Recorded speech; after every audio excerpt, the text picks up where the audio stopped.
We've been putting out pandemic perspective, a lot of different things. I mean, nothing, obviously it's been a challenge financially and from a health standpoint for a lot of people. At the same time, I think people are starved for positive, for, the glass, and I'm a glass has half full kind of person, but I want you to give us some perspective on it. Not only currently relevant to regulatory. I have people ask me all the time, like, what's going on in the market? Are you seeing stuff? Because I know people that have jobs that don't have anybody that's sick and they're depressed or they're worried. So I'd like for you to give us some perspective on that. And if you can tie into sort of as we move down the road, 1 to 3 years from a regulatory career standpoint, that'd be a great thing as well. So I actually was gonna jump right into the like career notes part, but I'm actually not going to do that because it's more important some keynotes about mindset, because our outer world is a reflection of our inner world. So what we think about, we bring about. So like you said, there are people that are sitting at a job obsessing about, what if I get laid off? There's going to be layoffs, everyone's losing their job, but they're still working. We're still working. There are businesses that are thriving. If I only look to the doom and the gloom, then sure, I'm going to see doom and gloom everywhere because that's all I think about. So we have to be careful what we ingest in terms of social media and let sink in.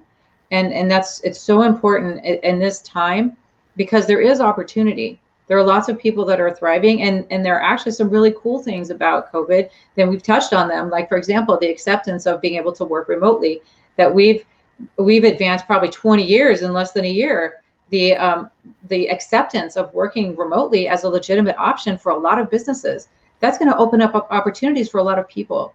If you happen to be, have gotten laid off due to COVID, the first thing is it's not personal. The second thing is this is a very important phrase. I've done a lot of life coaching and business coaching, and this was always very profound to me. That say you get laid off and your confidence is hurt a little bit. It's not your fault, but it's your responsibility. And so it's not your fault you got laid off. It's not your fault you didn't bring about COVID, but it's my responsibility to choose how I move on from here. And to always be in a state of action or power. So how do you do that? I've been laid off. I'm in the regulatory space. So in this time, one of the other good things that's happened is a lot of educational resources have been made available for free. So is there been something you've always wanted to learn? Is there a gap in your regulatory experience? Like for me, I took a course that's sponsored by Johns Hopkins on systematic literature review because I do clinical evaluation reports. I'm very skilled in the regulatory side, but on the whole health informatics side, I didn't have the background. So I went and got it. I also took a class on clinical research, and they have other courses on biostatistics if that's what you're interested in. RAPS also has a lot of their webcasts are free. There's a lot of opportunities to better yourself, such that when it comes time, and it will, for that next job, or if you go out on your own as a consultant, that you can prove that you've got value. You have recent value, and you didn't just cry in your coffee. I mean, you went out and you improved yourself, and you kept that value improving and growing. And that's what people want to see, because this is another important thing for people that are looking, is that the resume, it does talk about what you've done, but when we interview with people, we present to them what I'm going to do for them. And because they don't care about the past, they care about, if I hire you, can you help me? So position what you're doing and the schooling and to wherever you want to go. And in fact, there was it was a VP of a Fortune 500 company, and I forgot her name, but it was so brilliant.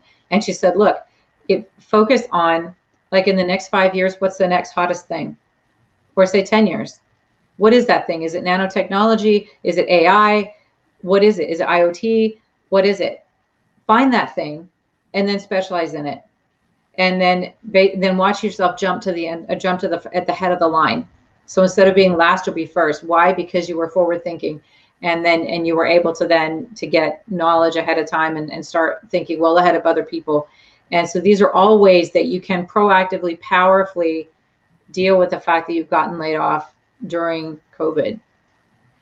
I I think that's very, very insightful. And we talk a lot about proactivity versus reactivity, making decisions based on our values, and then determining a pathway from there versus being reactionary. And I know for me personally, I mean, I've had the honor of being let go twice, and one time that one company financially doesn't exist anywhere anymore. And was probably one of the most enjoyable rides of my corporate career until the company got sold a couple times.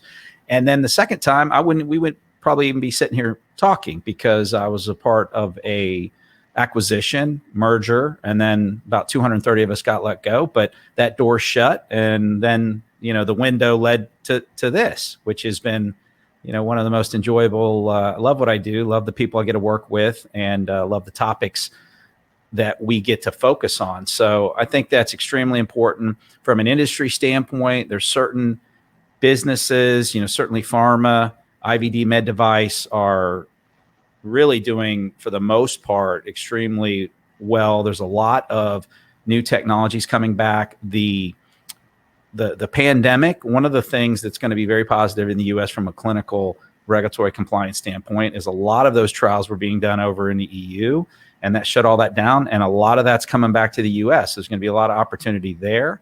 And I'll tell you, I talked to an owner 2 weeks ago who's been in business for about 9 years.